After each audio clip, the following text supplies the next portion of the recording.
বিশ্বজুড়ে ভয়াবহ রূপ নিয়েছে করোনা ভাইরাসের সংক্রমণ। কোভিড-19 প্রতি মিনিটে বাড়ছে মৃত্যুর সংখ্যা। বাংলাদেশেও বাদ যায়নি এর ভয়াল থাবা থেকে। করোনার সব খবর ও আপডেট এবং পরামর্শ নিয়ে নিয়মিত থাকছে আমাদের আয়োজন করোনা আপডেট। সাথে আছে আমি দেবাশিস সরকার। দেশে করোনায় আক্রান্তের সংখ্যা 7,000 ছাড়িয়েছে। 24 ঘন্টায় সংক্রমণেও রেকর্ড হয়েছে 641 জন, অর্থাৎ আগের দিনের চেয়ে 92 জন বেশি পজিটিভ শনাক্ত করেছে স্বাস্থ্য বিভাগ। মারা গেছে আরও 8 জন। প্রাণহানির এই সংখ্যা মঙ্গলবারের চেয়ে দ্বিগুণেরও বেশি। সব মিলিয়ে এ পর্যন্ত বাংলাদেশে করোনায় প্রাণ হারিয়েছেন 163 জন। 24 ঘন্টায় মারা যাওয়া 8 জনের মধ্যে 6 জন পুরুষ, 2 জন নারী। এদের মধ্যে 6 জনই ঢাকার। স্বাস্থ্য অধিদপ্তরের ব্রিফিংয়ে জানানো হয়, এ পর্যন্ত সুস্থ হয়ে বাড়ি ফিরেছেন 150 জন। 24 ঘন্টায় সেই সংখ্যা 11। 24 ঘন্টায় নমুনা পরীক্ষা করা হয়েছে 4,968 জনের। দেশে এখন পর্যন্ত নমুনা পরীক্ষা করা হয়েছে প্রায় 60,000। স্বাস্থ্য অধিদপ্তরের অতিরিক্ত মহাপরিচালক নাসিমা সুলতানা জানান, আরও 3টি বেসরকারি হাসপাতালে করোনা টেস্ট করার অনুমতি দিয়েছেন তারা। আমরা বেসরকারি যে হাসপাতালগুলো ঢাকায় আছে তার মধ্যে আমরা 3টি হাসপাতালকে ইতিমধ্যে অনুমোদন দিয়েছি যে তারা পরীক্ষা করতে পারবে। সেই হাসপাতালগুলো হলো এভার কেয়ার হসপিটাল লিমিটেড, যেটা আগে অ্যাপোলো হসপিটাল ছিল, স্কয়ার হসপিটাল লিমিটেড এবং ইউনাইটেড হসপিটাল লিমিটেড। কোভিড-19 আক্রান্ত হয়ে এবার মারা গেলেন সাংবাদিক হুমায়ুন কবির খোকন। করোনা ভাইরাসের শিকার হয়ে এই প্রথম একজন সাংবাদিকের মৃত্যু হলো। সাংবাদিক খোকনের মৃত্যু চোখে আঙুল দিয়ে দেখালো খবরের ফেরিওয়ালাদের স্বাস্থ্য ঝুঁকি। মানুষের তথ্য সেবা পৌঁছে দিতে তাই গণমাধ্যম কর্মীদের আরও সাবধানে কাজ করার আহ্বান জানান সাংবাদিক নেতারা। কোটি মানুষ করোনা সংক্রমণের আতঙ্কে দিন পার করছেন। ঘরে বসে নিজেকে রাখছেন নিরাপদ। চোখ রাখছেন খবরের পাতায় অথবা টেলিভিশনের পর্দায়। ঠিক সে সময় সংবাদ পৌঁছে দেওয়ার কাজ করতে গিয়ে করোনার কাছে হার মানলেন সাংবাদিক হুমায়ুন কবির খোকন, দৈনিক সময়ের আলো পত্রিকার প্রধান প্রতিবেদক। বেশ কিছুদিন ধরেই দাঁতের ব্যথায় ভুগছিলেন তিনি, সঙ্গে জ্বর কাশিও ছিল। সোমবার থেকে শুরু হয় শ্বাসকষ্ট। হাসপাতালে নেওয়ার পর ওনার অবস্থার আরও উন্নতি হয়নি। প্রথমে লাইফ সাপোর্টে নেওয়ার পরে হচ্ছে আইসিইউতে ছিল, তারপর অক্সিজেন সাপোর্ট, লাইফ সাপোর্ট ছিল। প্রতিটা মুহূর্তে আমাদের সঙ্গে যোগাযোগ হচ্ছিল। ঠিক একটা সময় হচ্ছে 10টার দিকে আমরা সেই দুঃসংবাদটি পাই যে খোকন ভাই আমাদের ছেড়ে চলে গেছেন। আমাদের যে কজন সংবাদকর্মী আক্রান্ত হলেন তার মধ্যে প্রথম জীবন দিলেন খোকন। বিশ্বের যে কোনো কঠিনতম একটা অবস্থার মধ্যে মিডিয়া কর্মীরা কাজ করে থাকে। আমাদের সতর্ক থাকার কোনো বিকল্প নাই। আমাদের প্রতিষ্ঠানগুলোকে চালিয়ে রাখতে হবে, রক্ষা করতে হবে, পাশাপাশি আমাদের সংবাদকর্মীদেরকে সতর্ক থাকতে হবে। করোনা আক্রান্ত হয়ে এই প্রথম প্রাণ হারালেন বাংলাদেশের একজন সাংবাদিক। সহকর্মীদের কাছে যা মনোবেদনার, সাথে করোনা যোদ্ধাদের জন্য এক অশনি সংকেত। চিকিৎসকদের যেভাবে প্রণোদনা এবং উৎসাহ দেওয়া হচ্ছে, ঠিক একইভাবে গণমাধ্যম কর্মীদেরও সরকার সর্বোচ্চ গুরুত্ব দিয়ে তাদের অনুপ্রেরণা এবং তাদের প্রণোদনার ব্যাপারে আন্তরিক হবেন। আমরা শোকাহত শুধুমাত্র এখানেই ক্ষান্ত হলে চলবে না। আমাদের একটা প্রস্তুতি রাখতে হবে যে করোনার বিরুদ্ধে যুদ্ধের প্রতিষ্ঠানগুলোকে দায়িত্বপূর্ণ ভূমিকা পালন করতে হবে। সাংবাদিক সংগঠন যারা আছে, সাংবাদিক নেতৃবৃন্দ যারা আছেন, তারা তো এই বিষয়গুলো নিয়ে দীর্ঘদিনই কথা বলছেন। আমার মনে হয় এ ব্যাপারে একটি মৃত্যুর মধ্য দিয়ে আমাদের আরেকটি সতর্কবার্তা দিয়ে গেল। একজন খবরের ফেরিওয়ালার মৃত্যু আমাদের চোখে আঙুল দিয়ে দেখিয়ে দিয়েছে কতটা ঝুঁকিতে রয়েছে বাংলাদেশের গণমাধ্যম কর্মীরা। সাব্বির আহমেদ, যমুনা নিউজ, ঢাকা। এদিকে করোনায় আক্রান্ত হয়ে মারা গেছেন পুলিশ কনস্টেবল জসিমউদ্দিন। কোভিড-19 মৃত্যু হওয়া তিনিই প্রথম পুলিশ সদস্য। দায়িত্বরত অবস্থায় জ্বরে আক্রান্ত হলে 25 তারিখ নমুনা সংগ্রহ করে আইডিসিআরে পাঠানো হয়। মঙ্গলবার কোয়ারেন্টাইনে থাকা অবস্থায় বেশি অসুস্থ হয়ে পড়লে তাকে ঢাকা মেডিকেলে নেওয়া হয়। সেখানকার চিকিৎসকরা রাত 10টায় জসিমউদ্দিনকে মৃত ঘোষণা করেন। বুধবার সকালে আইডিসিআর থেকে জানানো হয় মোহাম্মদ জসিমউদ্দিন কোভিড-19 আক্রান্ত ছিলেন। তিনি ওয়ারি বিভাগের একটি পুলিশ ফাঁড়িতে কর্মরত ছিলেন। এদিকে পুলিশ সদর দপ্তর জানায়, এখন পর্যন্ত দেশে 393 জন পুলিশ সদস্য করোনায় আক্রান্ত হয়েছে। দর্শক, করোনা আপডেটে নিচ্ছে একটা বিরতি, আমাদের সাথেই থাকুন।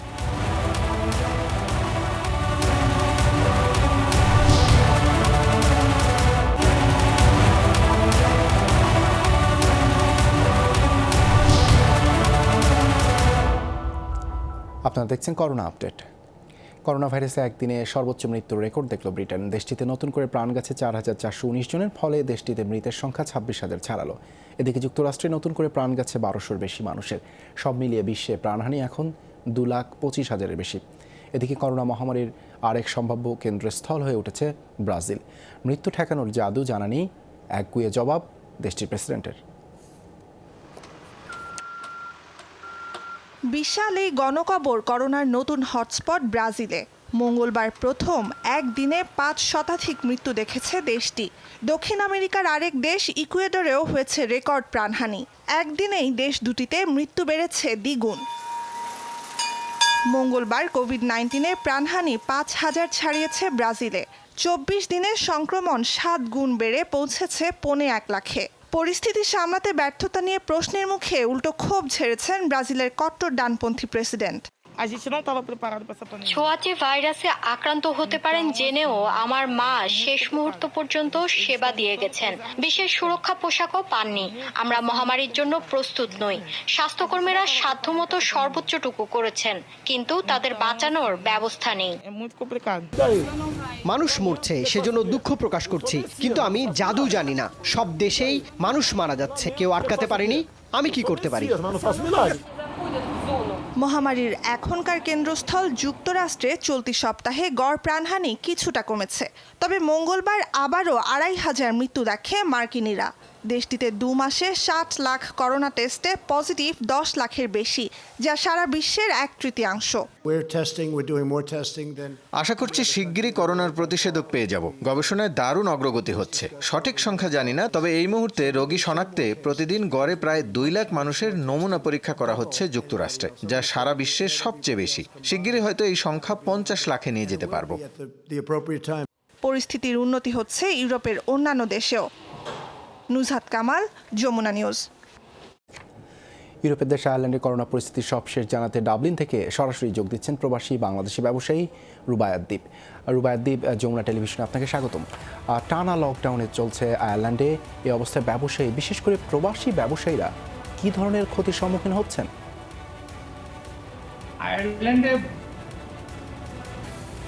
আয়ারল্যান্ডে বসবাসরত প্রায় প্রতিটি মানুষ করোনার দ্বারা মারাত্মকভাবে ক্ষতিগ্রস্ত হয়েছে। যদিও আইরিশ গভর্নমেন্ট প্রথম থেকেই কিন্তু দেখা গিয়েছে যে এই করোনা পরিস্থিতি মোকাবেলায় গুরুত্বপূর্ণ ভূমিকা পালন করেছেন। তারা শুধু করোনার যে মহামারী রোধে কাজ করেনি, তারা অর্থনীতি নিয়েও কিন্তু প্রথম থেকেই তারা সচেতন ছিল। এই কারণে প্রতিটি দেশ জনগণকে, যারা করোনার কারণে জব হারিয়েছেন, তাদেরকে কিন্তু সোশ্যাল সেফটি নেটের আওতায় একটা নির্দিষ্ট পরিমাণ অর্থ তারা প্রদান করেছেন।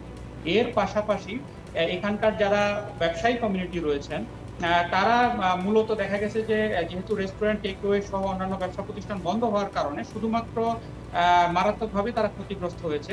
তো সেক্ষেত্রে গভর্নমেন্ট বিশাল এক প্রণোদনার এই মুহূর্তে ঘোষণা দিয়েছেন, এবং আমরা দেখতে পাচ্ছি এই মুহূর্ত পর্যন্ত প্রায় ৫০,৪০০ যে কোম্পানি, তারা কিন্তু সেই প্রণোদনায় থেকে অর্থ পাচ্ছেন, এবং এই সংখ্যাটা প্রায় ৬৫২ মিলিয়ন ইউরো তারা দিয়েছেন। তো আমি অলরেডি আমরা আয়ারল্যান্ডে বসবাসরত বাংলাদেশি যারা ব্যবসায়ী রয়েছেন, তারা গভর্নমেন্টের বিভিন্ন অর্গানাইজেশনের সাথে কথা বলছি। তা আমি মনে করি যে এই ক্ষতি সামনের দিনগুলোতে আমরা কাটিয়ে উঠতে সক্ষম হব। একটু অন্য আরেকটি প্রসঙ্গে জানতে চাই, সেটি হচ্ছে প্রবাসী যারা রয়েছেন সেখানে বাংলাদেশি, তাদের মধ্যে এই আতঙ্কটা কীরকম লক্ষ্য করতে পারছেন আপনি? আয়ারল্যান্ডে প্রথম দিকে আসলে সংক্রমণের যে হার, এটা অনেক বেশি ছিল, এবং কমিউনিটি ট্রান্সমিশন এটা কিন্তু অনেক বেশি থাকার কারণে প্রথম দিকে আমাদের মধ্যে অনেক আতঙ্ক ছিল। তবে এই মুহূর্তে এই সংক্রমণের হারটা অনেক কমে এসেছে, এবং এক্সাক্ট সংখ্যাটা ৫০০ অথবা তার কাছাকাছি প্রতিদিন সংক্রমণের হার। তো সেক্ষেত্রে প্রবাসীদের মধ্যে এই মুহূর্তে সেই আতঙ্কগ্রস্ততা নেই। আর ইউরোপের অন্যান্য দেশের তুলনায় আয়ারল্যান্ডের প্রবাসী বাংলাদেশিরা মোটামুটি ভালো অবস্থানেই রয়েছেন। অসমর্থিত সূত্র অনুযায়ী আমরা জানি যে ১ অথবা ২ জন ব্যক্তি করোনায় আক্রান্ত হয়েছিলেন, তবে তারা এই মুহূর্তে সুস্থ অবস্থায় রয়েছে। তো সেই হিসেবে এই মুহূর্তে আসলে কমিউনিটি সেভাবে আতঙ্কগ্রস্ত না। তবে সামনের দিনগুলোতে যেহেতু ব্যবসা মারাত্মকভাবে ক্ষতিগ্রস্ত হয়েছে, সামনের দিনগুলোতে হয়তো বা মানে এই প্রবাসী বাংলাদেশিরা এই কারণে ক্ষতিগ্রস্ত হতে পারে। রুবায়াত দ্বীপ, ধন্যবাদ আপনাকে আমাদের সাথে যুক্ত হবার জন্য। যুক্তরাষ্ট্রে করোনা ভাইরাসের প্রাণ গেল ২ নারী সহ আরও ১১ প্রবাসী বাংলাদেশি। এ নিয়ে দেশটিতে ৫ রাজ্যে গেল ৪৩ দিনে মারা গেছেন ২১৭ জন বাংলাদেশি। মঙ্গলবার মারা যাওয়া ব্যক্তিদের সবাই নিউ ইয়র্কের বাসিন্দা। এদের মধ্যে সন্দ্বীপের কাজী আফাসউদ্দিন আদর্শ উচ্চ বিদ্যালয়ের সাবেক শিক্ষক ষাটোর্ধ্ব মাওলানা ইউসুফ, মাউন্ট সিনাই হাসপাতালে চিকিৎসাধীন অবস্থায় মারা যাওয়া NKF হাসান এবং লোকনাথ সাহার পরিচয় নিশ্চিত হওয়া গেছে। মরহুম হাসানকে দাফনের ব্যবস্থা করেছে বাংলাদেশ সোসাইটি।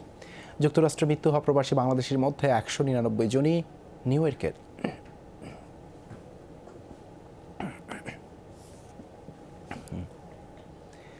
টানা লকডাউনে মধ্যপ্রাচ্যের দেশ আরব আমিরাতের বিভিন্ন স্কুল কলেজ বন্ধ থাকায় এর প্রভাব পড়েছে শিশু কিশোরদের উপর।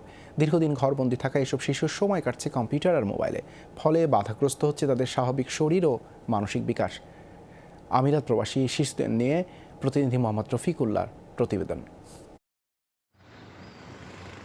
সংযুক্ত আরব আমিরাতে বসবাস প্রায় 8 লাখ বাংলাদেশির।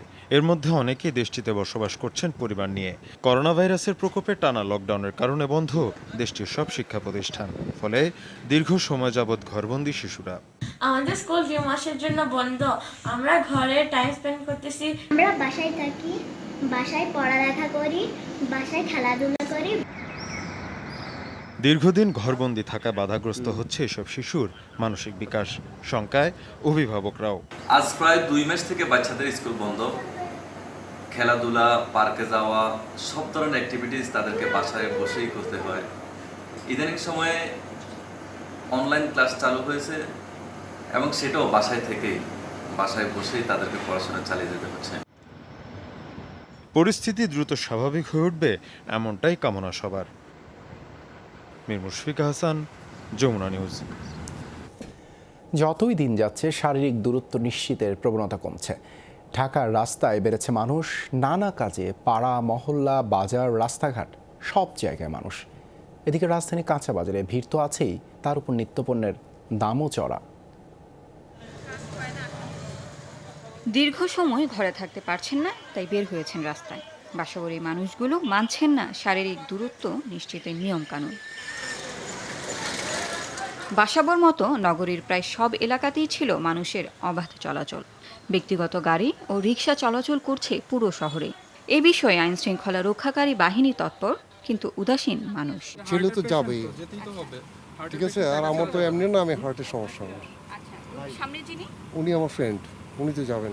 ঝুঁকি আমার বেশি, আমি বাইরেই কম, বাইরে না। ওই দরকার বললে ওই যে ওনার কথা কইতেছি তো এলিগা 2-1 করে ঢাকা শহরে ঢোকার চেষ্টা করতেছে, তো আমরা সেগুলো ঘুরাই দিচ্ছি। আর যেহেতু 25টা মন্ত্রণালয় খুলছে, গার্মেন্টস খুলছে, তারপর অনেকে আবার হসপিটালে যাচ্ছে, সেই ক্ষেত্রে লোকজনের সমাগম একটু বেশি। লকডাউনে বিপন্ন শহরের দরিদ্র মানুষ। তাদের অনেকে কাজের আশায়, সাহায্যের আশায় রাস্তায় নামছেন প্রতিদিন। বাসায় কতক্ষণ থাকবো বাবা, বেকার, সবাই কান্দাকাটি করে, কার কাছে যাবো? আমাদের তো দেওয়ার মতো নাই। সরকার তরবে খালি লকডাউন বাড়াইছে, কিন্তু আমাদের কাজ কিন্তু হয় না, কিন্তু আমাদের অনেক না খেয়ে মরণের রাস্তাতে। রাজধানীর কাঁচা বাজারগুলোতেও শারীরিক দূরত্ব বজায় রাখছেন না ক্রেতা বিক্রেতারা। সেই সাথে তো আছেই বাড়তি দাম। পটল কিনছি, উস্তা কিনছি, ঢেঁড়স কিনছি, 60 টাকা কেজি রাখছি। 250 থেকে 270 টাকা আদা, আর পেঁয়াজ 55 থেকে 58 টাকার মধ্যে আছে, আলু আছে 25 টাকার মধ্যে, রসুন 170 টাকা 65 টাকা। খুচরা পর্যায়ে আদার দাম 160 টাকা বেঁধে দিলেও তা বিক্রি হচ্ছে 250 থেকে 270 টাকায়। বেগুন, লেবু, শসার মতো ইফতারের অনুষঙ্গ পণ্য, মাংস বিক্রি হচ্ছে বাড়তি দরে। লাভলি বিথি, যমুনা নিউজ, ঢাকা। করোনায় শিক্ষা প্রতিষ্ঠানে দীর্ঘায়িত হচ্ছে অচলাবস্থা। এতে উদ্বেগ উৎকণ্ঠা বাড়ছে 4.5 কোটি শিক্ষার্থী ও তাদের অভিভাবকদের মাঝে। সবচেয়ে বেশি দুশ্চিন্তায় পড়েছে উচ্চ মাধ্যমিকের প্রায় 12 লাখ পরীক্ষার্থী। মন্ত্রণালয়ের শীর্ষ কর্তারা বলছেন, ক্লাস চালু হলেই অতিরিক্ত ক্লাস পরীক্ষা নিয়ে ক্ষতি পুষিয়ে নেওয়া হবে। নাজমুল হোসেনের রিপোর্ট। প্রাণহীন ক্লাসরুম, অথচ 2 মাস আগেও এগুলো সরব ছিল শিক্ষক শিক্ষার্থীদের পদচারণায়। করোনা পাল্টে দিয়েছে সব। এখন বাসায় বন্দি শিক্ষা জীবন। যেমন মানহা ও নেহাল, তাদের সময় কাটছে টিভি দেখে অথবা বাসায় খেলার মাধ্যমে। একই অবস্থা ছোট্ট সাধিকারও। গৃহবন্দী এই সময়েও প্রিয় স্কুল আর বন্ধুদের দারুণ মিস করে এই শিশুরা। স্কুলে যেতে পারছি না কারণ করোনা ভাইরাস। বন্ধুদেরকে মিস করি, খেলাধুলা করছি, টিভি দেখছি, আর আমার পড়ালেখা করে এই সময়টা কাটাচ্ছি।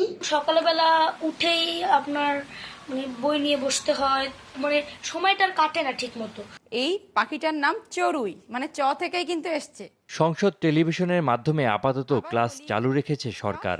পরিস্থিতির উন্নতি না হলে সেপ্টেম্বর পর্যন্ত বন্ধ থাকতে পারে শিক্ষা প্রতিষ্ঠান, তাই উদ্বেগ বাড়ছে। আমরা বাসায় বসে সংসদ টিভিতে ক্লাস করছি অনলাইনে।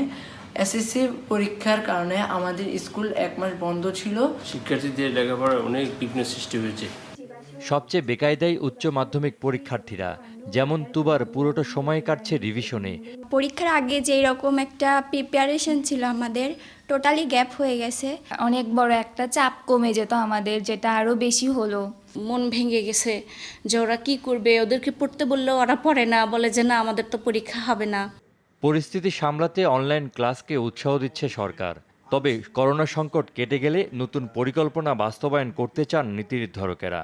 আমাদের যে ক্লাসগুলি মিস হয়েছে, আমাদের ষান্মাসিক পরীক্ষা যেটা মিস হয়েছে, ফিউচারে আরও যদি এরকম হয়, সেগুলিকে কেন্দ্র করে আমরা কিভাবে এটাকে রিকভার করব, সেজন্য সার্বিক দিক বিবেচনা করে আমরা প্রস্তুতি নিচ্ছি। চিন্তিত হওয়ার বা শঙ্কিত হওয়ার কোনো অবকাশ নেই। তাদেরকে আমরা বলবো মনোবল না হারাতে। এই যে অতিরিক্ত সময়টা আমরা পেয়েছি, এই অতিরিক্ত সময়ে আমরা হয়তো আরও বেশি প্রস্তুতি যাতে নিতে পারি, আরও সুন্দরভাবে প্রস্তুতি নিতে পারি। তো কি প্রক্রিয়ায় আমরা আগামীতে উচ্চ মাধ্যমিক পরীক্ষাটি নিব, সেটা নিয়েও কিন্তু আমাদের এখন চিন্তা করতে হবে। করোনা পরবর্তী সময়ে স্কুল কলেজে সাপ্তাহিক ছুটি 1 দিন করার কথা ভাবছে মন্ত্রণালয়। প্রায় 2 মাস হতে চলল শিক্ষা প্রতিষ্ঠানগুলোতে অচল অবস্থা। এখন নতুন সংখ্যা দেখা দিয়েছে সেশন জট আর পরীক্ষা জট। সবকিছু মিলিয়ে আগামী দিনগুলোতে শিক্ষা প্রতিষ্ঠানের অচল অবস্থা দূর করতে নতুনভাবে সাজাতে হচ্ছে পরিকল্পনা, আর সেটি নিয়ে ব্যস্ত সময় পার করছেন নীতি নির্ধারকেরা। নাজমুল হোসেন, যমুনা নিউজ, ঢাকা।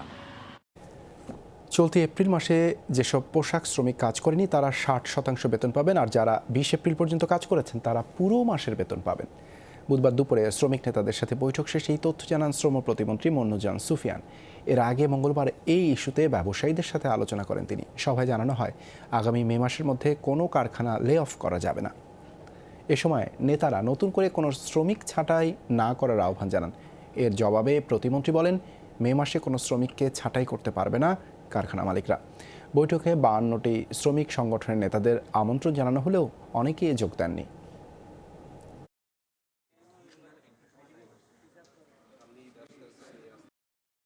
পবিত্র ঈদ উল ফিতরের আগে শিল্প কলকারখানার মালিক পক্ষ কর্তৃক কোনো শ্রমিক ছাঁটাই বা লে অফ ঘোষণা করা যাবে না। এপ্রিল 2020 মাসে যে সকল শ্রমিক কাজ করেছেন তারা সম্পূর্ণ মাসের বেতন পাবেন, আর যারা কাজ করেনি তারা মোট বেতন ভাতার 60% পাবেন।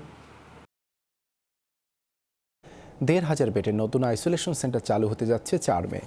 সেখানে মাঝারি পর্যায়ে অসুস্থ কোভিড রোগীদের চিকিৎসা দেওয়া যাবে বলে জানিয়েছেন স্বাস্থ্যমন্ত্রী জাহিদ মালেক। বুধবার দুপুরে বসুন্ধরা কনভেনশন সেন্টারে নবনির্মিত আইসোলেশন সেন্টার পরিদর্শন করেন তিনি। বলেন সবার সম্মতিতেই স্বল্প পরিসরে গার্মেন্টস খোলার সিদ্ধান্ত হয়েছে। ধাপে ধাপে পরিস্থিতি বিবেচনায় অন্যান্য প্রতিষ্ঠান খুলে দেওয়া হবে। এরই মধ্যে কিছু দোকানপাট খোলার সিদ্ধান্ত হয়েছে। মন্ত্রী বলেন বাংলাদেশে করোনা রোগীর হার বিশ্বের অন্যান্য দেশের তুলনায় কম। সিদ্ধান্তগুলো নেওয়া হবে রাষ্ট্রের আর্থিক অবস্থা বিবেচনায়। আমাদেরও শিল্প বাঁচায় রাখতে হবে, সে কারণে আমাদেরও এখন খুলে দেওয়ার ব্যবস্থা নেওয়া হয়েছে। তুলনামূলকভাবে আমরা তো সবসময় বলে আসছি যে আমরা মোটামুটি ভালো আছি। অন্যান্য শিল্প খুলে দেওয়ার একটা ব্যবস্থা নিয়েছে এবং কিছু কিছু দোকানপাটও খুলে দেওয়ার ব্যবস্থা নিয়েছে। দর্শক, করোনা আপডেটে নিচ্ছে আরও একটা বিরতি, আমাদের সাথেই থাকুন।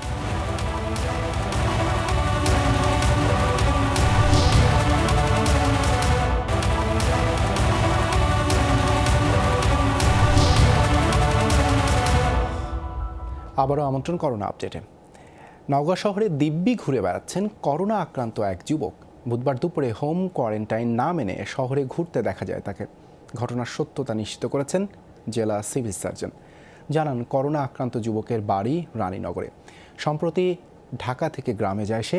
উপসর্গ না থাকলেও পরীক্ষার পর জানা যায় করোনা আক্রান্ত তিনি। রাখা হয় হোম কোয়ারেন্টাইনে। কিন্তু কোয়ারেন্টাইন না মেনে নওগাঁ শহরে তার ঘুরে বেড়ানোর খবর ছড়িয়ে পড়লে অভিযানে যায় পুলিশ। পরে শহরের লিটন ব্রিজের উপর থেকে আটক করে যুবককে অ্যাম্বুলেন্সে তুলে বাড়িতে আইসোলেশনে পাঠানো হয়। এদিকে যুবকের বাড়ি লকডাউন করে পুলিশ মোতায়েনের নির্দেশ দেওয়া হয়েছে। করোনা সংক্রমণ নিয়ে ঢাকার হৃদরোগ ইনস্টিটিউট থেকে পালিয়ে যাওয়া কিশোর ও তার পরিবারের সন্ধান মিলেছে বাগেরহাটে।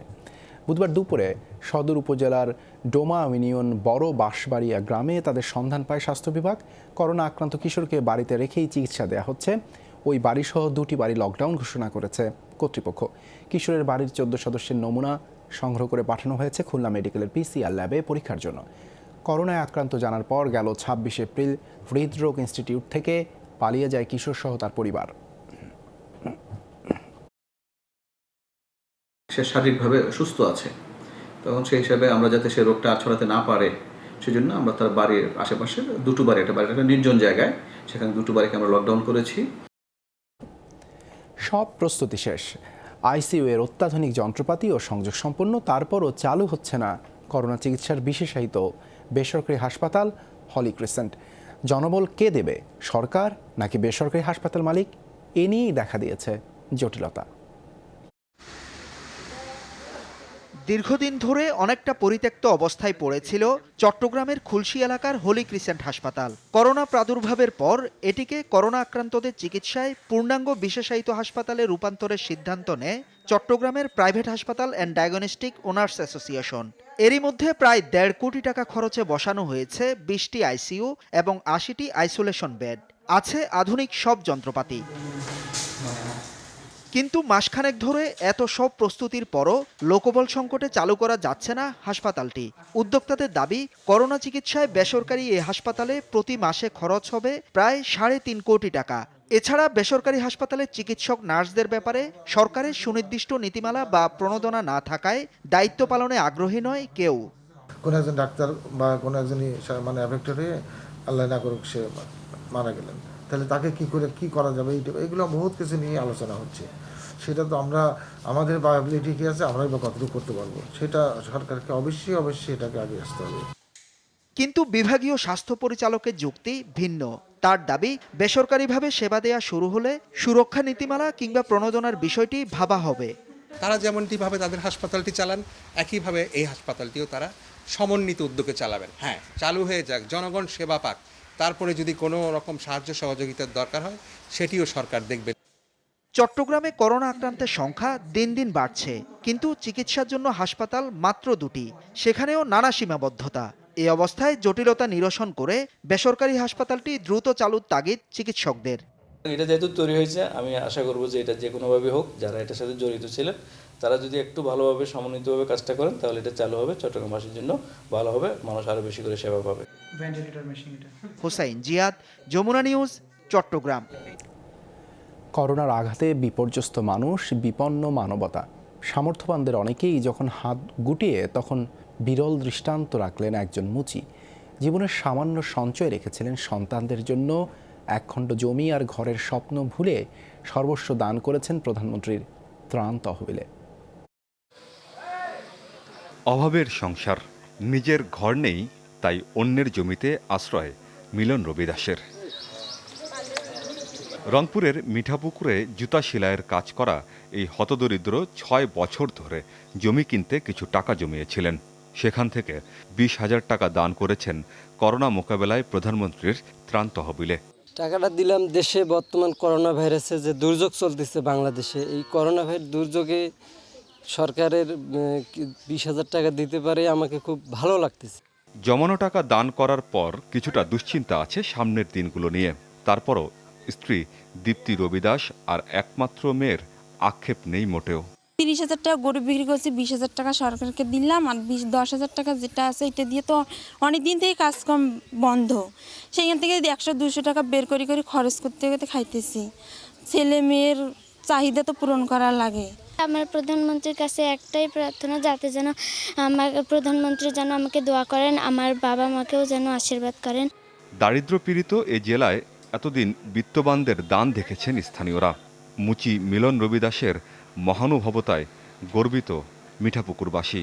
সবাই খুশি যে আমাদের মিলন দা গরিব হিসাবে গরিব দুঃখী মানুষের পিছনে দাঁড়িয়েছে, সেই হিসাবে আমাদের গ্রামের গর্ব। এই ধারণার গরিবের বোঝে কত কোটিপতি অমুক সমুক আছে আশপাশে, তারাও তো করার চেষ্টা করে নেই। উপজেলা নির্বাহী অফিসার জানালেন, ভূমিহীন মিলনের এই দান উৎসাহিত করবে অন্যদেরও। নিঃসন্দেহে এটা সকলের জন্য একটা অনুসরণীয় একটা বিষয় যে একজন মন্ত্রী যদি 20,000 টাকা এই জাতির এই দুঃসময়ে দান করতে পারেন, তাহলে অনেকের তো সামর্থ্য আছে, 1,000 কোটি টাকা আছে অথচ দানের হাত নাই, তারও ইচ্ছা করলে হাতটা সম্প্রসারণ করতে পারে। আমিন বাবু, যমুনা নিউজ। ঠাকুরগাঁয়ের রানীর সংকেলে ত্রাণের দাবিতে বিক্ষোভ করায় পৌর মেয়র মারধর করেছেন কয়েকজন শ্রমিককে। এমন অভিযোগ নিয়ে গেল কদিন ধরেই বেশ সরগরম এলাকা। বিষয়টি নিয়ে মামলা করতে গেলে তা না নিয়ে করা হয় সাধারণ ডায়েরি। যদিও এ ঘটনাকে মেয়র স্রেফ চক্রান্ত আর গুজব বলছেন।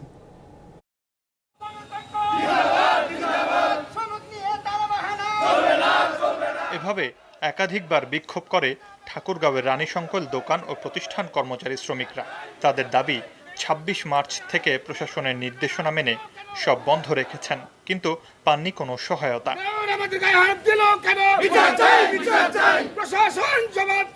শেষ পর্যন্ত প্রশাসনের আশ্বাসের পর তারা রাস্তা ছেড়ে যান। পৌর মেয়র আশ্বাস দেন খাদ্য সহায়তা দেয়ার, কয়েক দফা তালিকা আর ভোটার আইডিও জমা দেন, কিন্তু তাতেও কেউ পায়নি ত্রাণ। গেল 24 এপ্রিল মেয়র আলমগীর তার বাসায় শ্রমিক ইউনিয়নের লোকজনকে ডেকে নেন। অভিযোগ, সেখানে এক কথা দু কথা হতে হতে মেয়র ও তার লোকজন মারধর করেন দোকান ও প্রতিষ্ঠান কর্মচারী শ্রমিক সংগঠনের সভাপতি ও কোষাধ্যক্ষকে। তার অফিসে আমাকে প্রহার করছে, আবার পেটে লাথি মারছে, আবার অপারেশনের জায়গায় লাথি মারছে, আবার এখানে ঘুষি মারছে। আমাদের দুজনকে মেয়র নিজে প্রহার করেছে এবং ওনার যারা সাথে থাকে মঞ্জুল, প্রবীর দত্ত, অমিত সহ ও সংগঠনের যারা ছিল এরা আমাদেরকে মারধর করে। যদিও এসব অভিযোগকে নেহাইতি চক্রান্ত দাবি করছেন মেয়র। এই যে মায়ের পিঠের কথাটা এটা ভুয়া, হ্যাঁ, তাদের সাথে পোশাক কথা ছিল 25 তারিখে, ওরা 22-23 তারিখে যায়, 23 থেকে আসে, রাস্তায় নামে আন্দোলন শুরু করল। এ ঘটনায় শ্রমিক সংগঠন মামলা করতে গেলে এজাহারকে সাধারণ ডায়েরি হিসেবে নেয় পুলিশ। আছে এমন অভিযোগও। একটা অভিযোগ প্রাপ্ত হয়েছে, অভিযোগটা ডায়েরিভুক্ত করা হয়েছে এবং তদন্ত অব্যাহত আছে। এটা জিডি ডায়েরিভুক্ত করা হয়েছে, তদন্ত হবে, পরবর্তী ব্যবস্থা নেওয়া হবে। এর আগেও রাস্তার কাজে অনিয়ম নিয়ে সংবাদ প্রচার করায় মেয়র আলমগীর হুমকি দিয়েছিলেন এক সাংবাদিককে। এ নিয়ে সংবাদও প্রচার করে Jamuna television. Murshiduzzaman Himu, Jamuna news. Corona রোগী সম্পর্কে সতর্কতায় এবার অ্যাপ চালু করেছে অস্ট্রেলিয়া। ভাইরাস আক্রান্ত রোগীর অবস্থান জানাবে দেশটির কোভিড সেফ নামক অ্যাপটি, যার মাধ্যমে দূরত্ব নিশ্চিতে সচেতন হতে পারবে ব্যবহারকারী। বাজারে আসার সাথে সাথেই অস্ট্রেলীয় বাসিন্দাদের মধ্যে ব্যাপক সাড়া ফেলেছে কোভিড সেফ। 2.5 কোটি জনসংখ্যার দেশটিতে এরই মধ্যে 24 লাখের বেশি ব্যবহারকারী ডাউনলোড করেছে অ্যাপটি। করোনা পরিস্থিতি নিয়ন্ত্রণে আসায় স্বাভাবিক জীবনে ফেরার অপেক্ষায় অস্ট্রেলিয়া। তবে ভাইরাস পুরোপুরি নির্মূল না হওয়ায় বাড়তি সতর্ক দেশটি। আরও নানা পদক্ষেপের পাশাপাশি প্রযুক্তির সহায়তা নিতে চাইছে তারা। সে লক্ষ্যে বাজারে এনেছে কোভিড সেফ নামক অ্যাপ, যা নিজেদের স্মার্টফোনে ইনস্টল করে আশপাশে করোনা রোগীর অবস্থান সম্পর্কে জানতে পারবে ব্যবহারকারী। বিগত 3 সপ্তাহের মধ্যে কোভিড আক্রান্ত কারো সংস্পর্শে এসেছে কিনা, এলেও কত সময় কাছাকাছি অবস্থানে ছিল, এসব তথ্য জানাবে অ্যাপ। সামাজিক দূরত্ব সংক্রান্ত কড়াকড়ি শিথিলের আগে পুরোপুরি প্রস্তুত হতে হবে। প্রস্তুতির অংশই হলো এই অ্যাপ। জনগণের সুরক্ষার পাশাপাশি আমাদের জনস্বাস্থ্য কর্মীদের নিরাপদে কাজের সুযোগ নিশ্চিত করতে হবে। সিঙ্গাপুর ভিত্তিক সফটওয়্যার ট্রেস টুগেদারের সোর্স কোডের উপর ভিত্তি করে তৈরি হয়েছে কোভিড সেফ। রোববার উন্মুক্ত হওয়া অ্যাপটি 2 দিনেই ডাউনলোড হয়েছে 24 লাখের বেশি। যদিও এতে ব্যক্তিগত গোপনীয়তা লঙ্ঘনের আশঙ্কা অনেকেরই। তবে কোভিড সেফ ব্যবহার সম্পূর্ণ নিরাপদ বলে দাবি অজি প্রশাসনের। এমনকি 2 সপ্তাহের মধ্যে এর সোর্স কোড উন্মুক্তের ঘোষণাও দিয়েছে কর্তৃপক্ষ। এতে অ্যাপটি কিভাবে কাজ করছে কিংবা নিরাপত্তা সংক্রান্ত বিষয় যাচাই করতে পারবে যে কেউ। প্রথম কয়েক ঘন্টাতেই 10 লাখের বেশি মানুষ ডাউনলোড করেছে কোভিড সেফ। অস্ট্রেলীয়রা যে এটি গ্রহণ করেছে সেজন্য তাদের সাধুবাদ জানাই। তাদের সুরক্ষার জন্য এই প্রযুক্তি, আর এর ব্যবহার সম্পূর্ণ ঝুঁকিমুক্ত। অস্ট্রেলীয় সরকারের প্রত্যাশা, দেশটির 2.5 কোটি মানুষের অন্তত 40% ব্যবহার করবে কোভিড সেফ। দক্ষিণ কোরিয়া, রাশিয়া সহ আরও কিছু দেশ কাজ করছে কন্ট্যাক্ট ট্রেসিং প্রযুক্তি নিয়ে।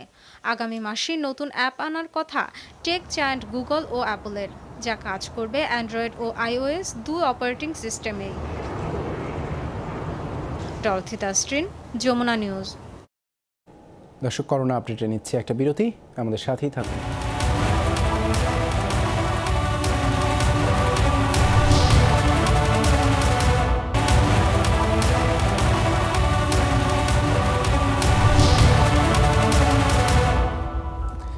দর্শক স্বাগত আরেকবার, আপনারা দেখছেন করোনা আপডেট। ভারতে করোনা ভাইরাসের মৃত্যুর সংখ্যা 1000 ছাড়িয়েছে। 24 ঘন্টায় দেশটিতে প্রাণ গেছে 73 জনের, যা একদিনে সবচেয়ে বেশি মৃত্যুর রেকর্ড। সংক্রমণেও নতুন রেকর্ড হয়েছে এদিন। 24 ঘন্টায় নতুন করে আক্রান্ত হয়েছেন 1897 জন। সব মিলিয়ে ভারতে এখন করোনা রোগীর সংখ্যা 31,332 জন। সংক্রমণ আর প্রাণহানি দুদিক দিয়েই শীর্ষে রয়েছে মহারাষ্ট্র। রাজ্যটিতে এখন পর্যন্ত আক্রান্ত 9318 জন, মৃত্যু 400 জনের। এরপরেই খারাপ অবস্থা গুজরাট ও দিল্লির। ভারতে প্রথম 15 ফেব্রুয়ারি সংক্রমণ ধরা পড়লেও গত 2 সপ্তাহ ধরে লাফিয়ে বাড়ছে আক্রান্তের সংখ্যা। বিস্তার ঠেকাতে 25 মার্চ থেকে লকডাউন চলছে ভারত জুড়ে।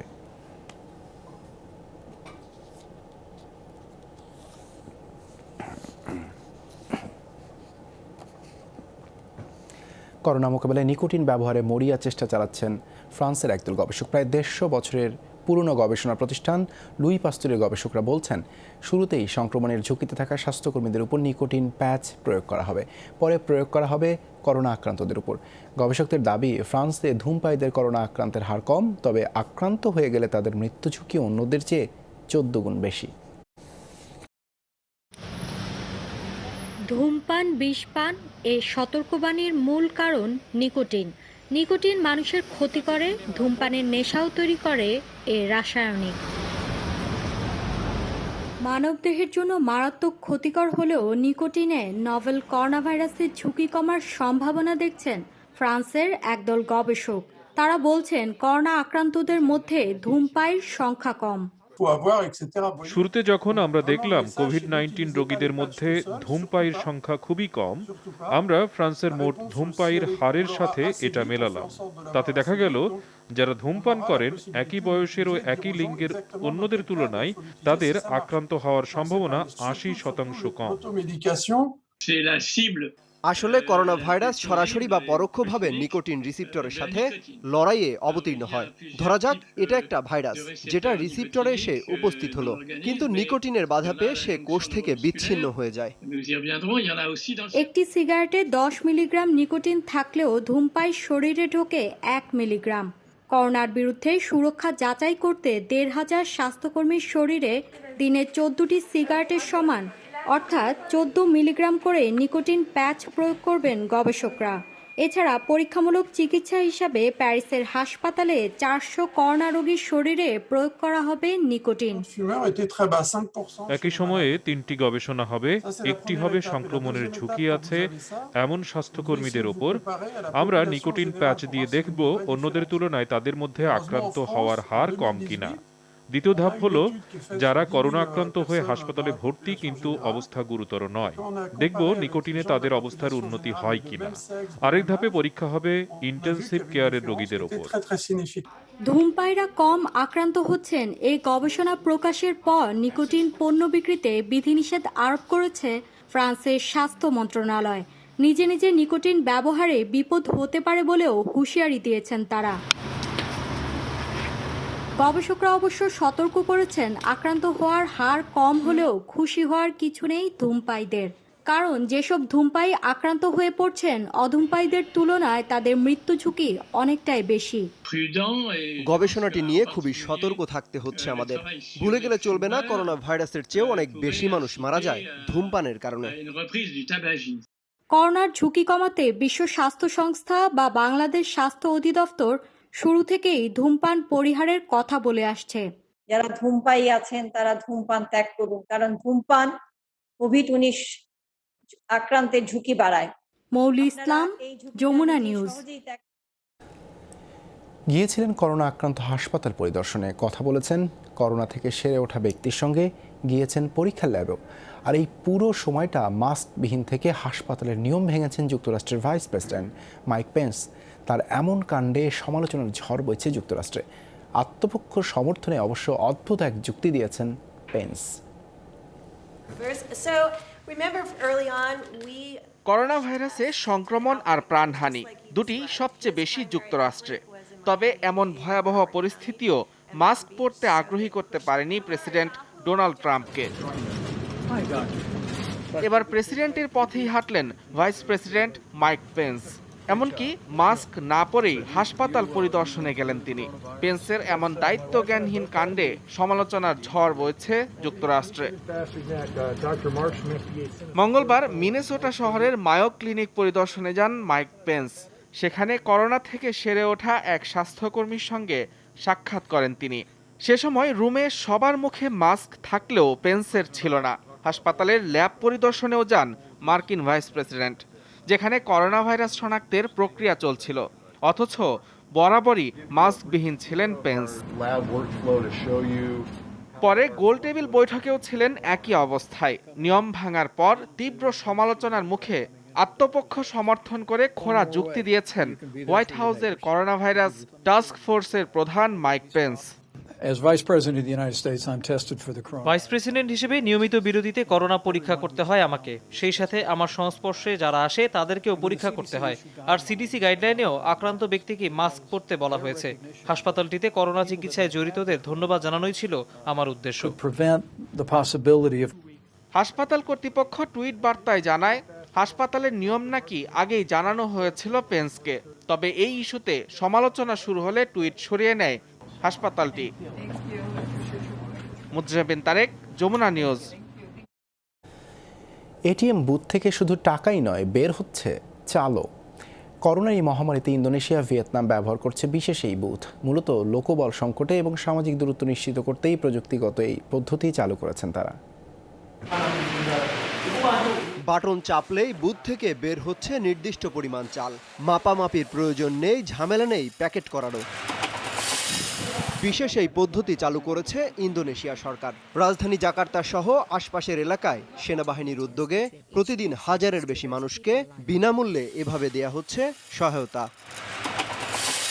ভিয়েতনামেও চালু করা হয়েছে প্রযুক্তিগত এই পদ্ধতি। নির্দিষ্ট দূরত্ব বজায় রেখে বুথ থেকে গ্রাহকরা নিজেরাই সংগ্রহ করছেন চাল। চাইলেও বেশি নেয়ার সুযোগ নেই কারো। যারা এভাবে সহায়তার হাত বাড়িয়ে দিয়েছে তাদেরকে ধন্যবাদ জানাই, কারণ চাল না পেয়ে আমার পরিবার না খেয়ে থাকতো। কেউ এটিকে ব্যবহার করলেই অ্যাপে একটি বার্তা আসবে, তখন আমরা বাটন চাপলেই চাল বের হবে। এই বুথে বিশেষ ক্যামেরা যুক্ত করা আছে, যেন দিনের মধ্যে কেউ দুবার নিতে না পারে। বিশ্ব খাদ্য কর্মসূচি WFP বলছে, ইন্দোনেশিয়ায় প্রয়োজন অনুযায়ী খাদ্য চাহিদা পূরণ করতে পারে না প্রায় 2 কোটি মানুষ। এই মহামারীতে সেই সংখ্যা আরও বেড়েছে। অমিত হাসান রবিন, যমুনা নিউজ। করোনা মোকাবেলায় উদাহরণ তৈরি করছে পশ্চিম আফ্রিকার দেশ সেনেগাল।